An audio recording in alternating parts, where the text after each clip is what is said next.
Good morning. I'm Mark Allen with Gaper.io, and I'm here today with Florian Ziesche, the CEO of FotoNow. Good afternoon in your case, Florian. How you doing?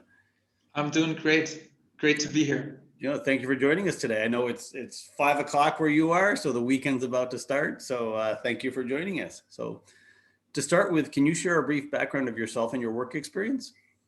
Yes, of course. So my background is in mechanical engineering. I basically grew up with my grandfather, who is an entrepreneur and has a factory. So I was on the factory floor from a very young age. Then I learned also a job as a metal cutting mechanic. And I moved to Toronto, worked for BMW, did the same in Germany, and then slowly moved to the AI field. And I worked there a few years as a developer. Participated in a lot of hackathons. That's also where I met my co-founder of FotoNow. And then we started our company in cooperation with BMW. So it went quite well from there. Wow, well, that's a good customer to have, BMW. So, and I didn't know BMW had a plant in Toronto. What part of Toronto? Oh, they only have a sales team in Toronto, so Okay. they don't have only sales. Yeah, because I know Ford has a big plant down just south of Toronto, right? Yeah, that's correct. Yes. So tell us about FotoNow. Nice, interesting name. I've talked to you before. Interesting concept. Can you tell us what you do, who your typical customer is, and what problem you solve? Yes. So FotoNow is a cloud-based solution, and we do visual inspections in the assembly plant. What makes it very special is that it works on any camera device, so even a smartphone device or any other camera device, and does not require additional hardware like Lightning, which all the other systems do. The problem that we solve is that other available systems cannot be available at each step of the assembly line because they're hardware dependent, require a lot of cameras, require additional lighting, and experts that set up the entire solution. We solve everything with software and AI, and are actually able to work with only a camera device and actually achieve a performance that is 80 times better even than Google and Microsoft. So that there's a huge advancement here. Wow. So who is your typical customer? I mean, obviously it applies to auto manufacturers, but is that your typical customer, or do you generally, there's so many manufacturers, it's got to be almost any manufacturer, right? Yeah, so it's in automotive because we have a lot of contacts there and we have references there. So it's just easier to offer the product there, but it's very, you can apply it anywhere. Like yesterday I had a talk with Shell and they asked if you can also apply it on photovoltaic fields in the Middle East or on oil pipelines. So it's really a gigantic field, but because it's so gigantic, we have to focus, and our current focus is the automotive. And once we grow bigger, then we might expand to other verticals. Like it sounds very interesting and also promising what the Shell guy told me. Yeah, no, I agree. And it's interesting that you say you have to concentrate on what you're doing. And I agree with that. But when you think about what your technology does, I think it would actually apply to more things than just manufacturing. Would you agree?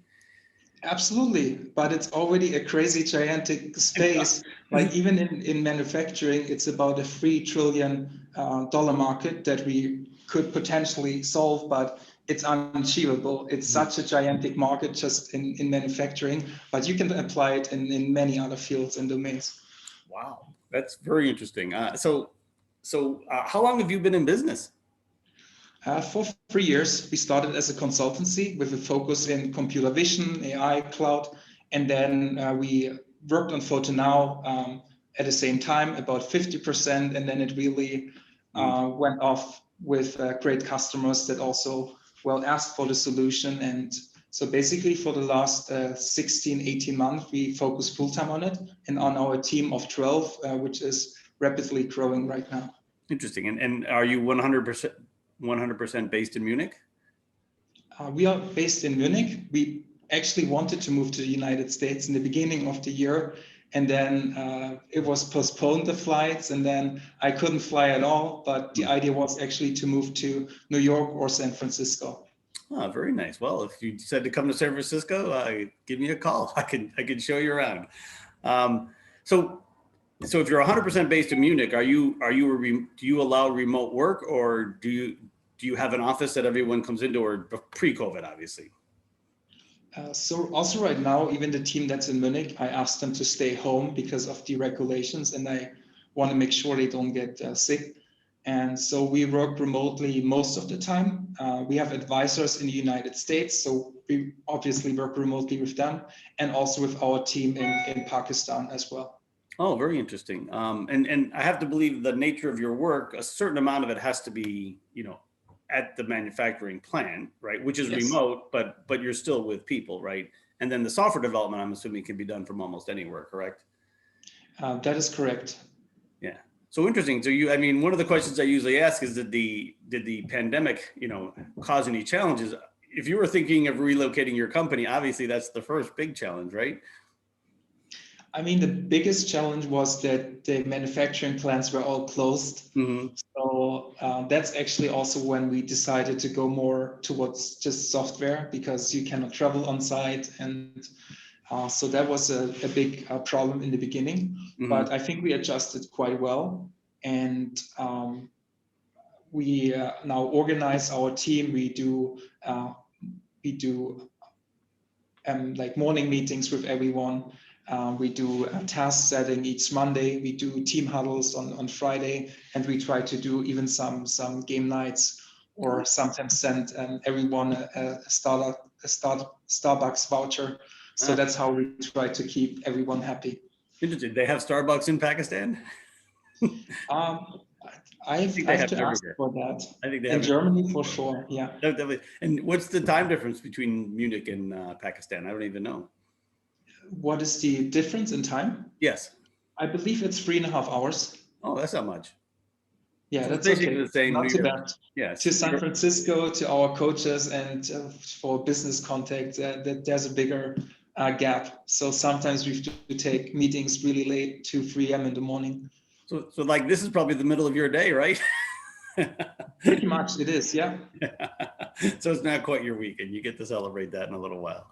So what do you think is the future of remote work, and what do you think can be done differently to make it more effective? It's very important. What's important to us is first that also everyone in Munich, here, tries to start at the same time, because when the first emails go out, it just obviously helps. Then in the morning to give a first meeting on what everybody is working on, that also helps. And maybe at the end of the day to even talk about it, what has been done. I find those team huddles very great at the end of the week. So where we show the achievements that we had, and everyone just shares how their week was, because then you really bring everyone in one Zoom call, and it's not just finance talks to each other, development talks to each other. So I find that very helpful. Interesting. And out of curiosity, before COVID, were you doing those team huddles at the office, or was that something that came about because of COVID? I guess before we were only 2 people. Oh, okay. Oh, so you have grown a lot. It was just 2 co-founders basically. So we didn't really had those challenges. And more with our customers, the work changed a lot. I mean, it's B2B is really in-person business. So you always meet people. It's also very inefficient, which you realize right now. And now it shifted totally towards remote. So now we implement projects and plans in the United States completely remote. So the customer sends us images from the environment for us to understand how it looks. He sends us videos. He records the camera, what the camera sees, so we can implement our solution. So everything is now completely remote. So I guess that is very different. And if you ask me, it's also a lot more efficient. Oh yeah, that would make sense. So so when we go back to what supposedly normal, will you have an office, or are you going to stay 100% remote? We will have an office. It's still great to see everyone. It's not the same experience. You can try to replicate it, or get as close as possible, and meet them very often a day and have those team gatherings, but it's not the same. So in person is always much better. Yeah, I think you're right. So but at least once a week to have an event is helpful. Yeah, I think what most companies are going to do is they're going to have a hybrid model. They're going to have the office, but they're also going to allow people to work remote now that it's been proven to work. Correct?